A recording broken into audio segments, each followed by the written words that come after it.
বাসায় এত সহজে যে চিজ তৈরি করা যায় আপনার জানলে অবাক হবেন। দেখছেন কতটা পারফেক্ট আমার চিজ, কি সুন্দর গলে যাচ্ছে। প্রথমেই চিজ তৈরি করার জন্য আমাদের ভিনেগার প্রয়োজন। আমরা ভিনেগারের মধ্যে একটু পানি মিশিয়ে নিচ্ছি, দেখতেই পাচ্ছেন একটা বাটিতে। এখন এই বাটিটা একটা সাইড করে রেখে দেব।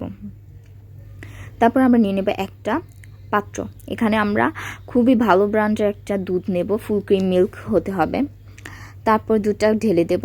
অ্যান্ড দুধের কনসিস্টেন্সিটা এরকম হতে হবে যে গরমটা আপনার আঙুল সহ্য হয়। দুধে কিন্তু একদমই বলকানা যাবে না, ঠিক এরকম একটা কনসিস্টেন্সি রাখতে হবে আর কি। খুবই কম পরিমাণ জাল করতে হবে। প্রথমে দুধটা আমরা গরম করে নিব। দুধটা গরম হয়ে গেলে আমরা এখানে দিয়ে দেব সেই আগে দুধটা একটু গরম করতে দিন।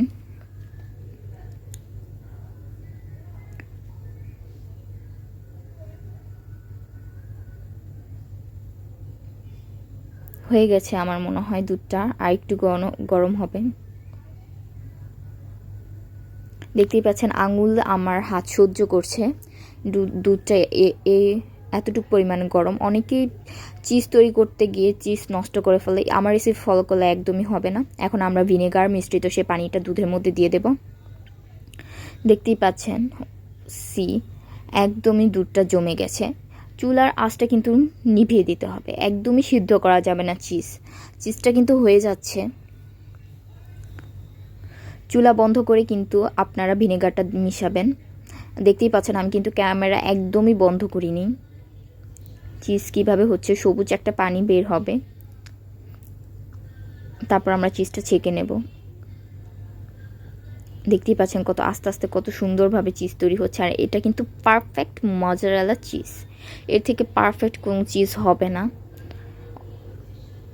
চিজ বানাতে গিয়ে অনেক সমস্যার সম্মুখীন হতে হয়। আমার রেসিপি অ্যান্ড টিপস ফলো করলে কোনো প্রবলেমে ফেস করতে হবে না। দেখতেই পাচ্ছেন এটা কিন্তু চিজ কত সহজেই গলে যাচ্ছে, মাশাআল্লাহ। অ্যান্ড আমার এতটুকু দুধে, 1 লিটার দুধে কি পরিমাণ চিজ হয়েছে, অনেকগুলো চিজ হয়েছে আমার। দেখতেই পাচ্ছেন চিজটা কিন্তু বেশি সময় নিয়ে সিদ্ধ করা যাবে না। চিজ যখনই এরকম হয়ে যাবে অ্যান্ড সবুজ কালার একটা পানি বের হয়ে যাবে, তখন আমরা কি করব, এই চিজটার উপর ঠান্ডা পানি দিয়ে দেব। ঠান্ডা পানি দিলে কি হবে, চিজটা একটু শক্ত হয়ে যাবে। দেখতেই পাচ্ছেন এটা কিন্তু ছানা না, পারফেক্ট মজারেলা চিজ। আমি আপনাদেরকে আরেকটু ভালো করে দেখিয়ে ডিফারেন্সটা বুঝিয়ে দিচ্ছি।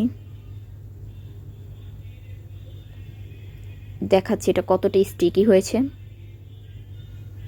এখন আমরা একটা পাত্রে তুলে নেব। অ্যান্ড হয়ে গেল আমার চিজ।